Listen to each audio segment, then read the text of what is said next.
Breaking news మాజీ మంత్రి విడుదల రజనీపై ఏసీబీ అధికారులు కేసు నమోదు చేశారు. వైసీపీ హయాంలో రజనీ ఒక స్టోన్ క్రషర్ యజమాని బెదిరించి డబ్బులు వసూలు చేశారన్న ఆరోపణల కారణంగా కేసు నమోదు చేశారు. బాధితుడు కూటమి ప్రభుత్వం అధికారంలోకి వచ్చాక ఫిర్యాదు చేయడంతో విడుదల రజనీని అప్పటి రీజనల్ విజిలెన్స్ అధికారి జాషువాపై కేసు నమోదు చేసి దర్యాప్తు చేస్తున్నారు. ఈ కేసులో A1 గా రజనీ, A2 గా జాషువాను చేర్చారు.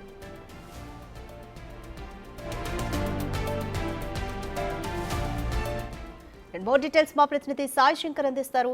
సాయి శంకర్, స్టోన్ క్రషర్ యజమాని బెదిరించిన కేసుకి సంబంధించి విడుదల రజనీపై A1 గా చేర్చారు కేసులో, అలాగే A2 గా జాషువాను చేర్చారు. పోలీసులు ఫర్దర్ గా ఏ విధంగా ప్రొసీడ్ అవుతారనుకోవచ్చు?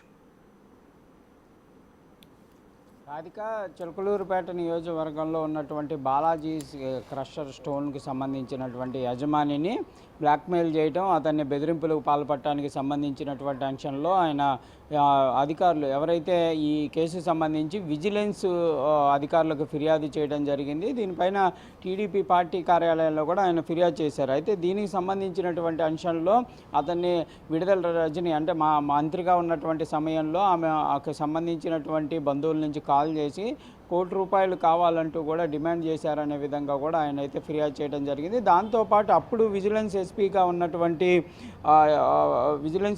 ఉన్నటువంటి వ్యక్తి కూడా అప్పుడు ఏదైతే ఫిర్యాదు అప్పుడు ఆయన్ని మంత్రితో మాట్లాడుకోవాలి, లేకపోతే ₹50 లక్షల వరకు మీ మీద ఫైన్ ఉంటుంది అనే విధంగా కూడా చెప్పినట్లు కూడా ఆయన అయితే ఫిర్యాదులో పేర్కొనడం జరిగింది.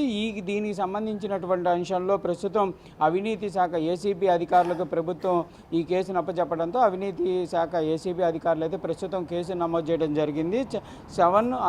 7A IPC 384 అదేవిధంగా 120B సెక్షన్ల కింద కూడా కేసు నమోదు చేసినట్టు తెలుస్తుంది. ఇదంతా కూడా ప్రభుత్వానికి సంబంధించినటువంటి సొమ్మును అవినీతిపరంగా చేయటం, లేకపోతే డబ్బులు అంటే ఒక రకంగా చెప్పాలంటే లంచం తీసుకొని పనిచేయటం కింద ఏవైతే ఉంటాయో ఆ సెక్షన్ల కిందకు వస్తాయి అనే విధంగా కూడా ఏసీపీ అధికారులు అయితే చెప్తున్నటువంటి పరిస్థితి ఉంది. ఇందులో A1 గా విడుదల రజనీని పెట్టడం జరిగింది. అదేవిధంగా మొత్తం ₹2.2 కోట్ల సంబంధించినటువంటి అంశంలో ఈ కేసు అయితే నమోదైనట్లు కూడా తెలుస్తుంది. మరి విడుదల రజనీకి సంబంధించినటువంటి అంశంలో విచారణ కూడా జరగాల్సినటువంటి పరిస్థితులు ఉన్నాయి కాబట్టి ఆమెకి ఎప్పుడు నోటీసులు ఇస్తారు, ఎప్పుడు ఆమెని విచారణకు పిలిచేటటువంటి అవకాశాలు ఉన్నాయనే దానిపైన అయితే ప్రస్తుతం ఆసక్తికరమైనటువంటి చర్చ నడుస్తున్నటువంటి పరిస్థితి ఉంది. ఈ కేసుకు సంబంధించి విజిలెన్స్ అధికారులు అయితే ఇప్పటికే క్లియర్గా చెప్పడం జరిగింది. నిజంగానే లబ్ధిదారుడు ఎవరైతే ఈ స్టోన్ క్రషర్ యాజమాన్యం ఉన్నటువంటి బాలాజీ స్టోన్ క్రషర్ యాజమాన్యం శ్రీనివాస్ రెడ్డి, అదేవిధంగా సుబ్బారావులు వీళ్ళందరినీ కూడా బెదిరించినటువంటి పరిస్థితి ఉందనే విధంగా కూడా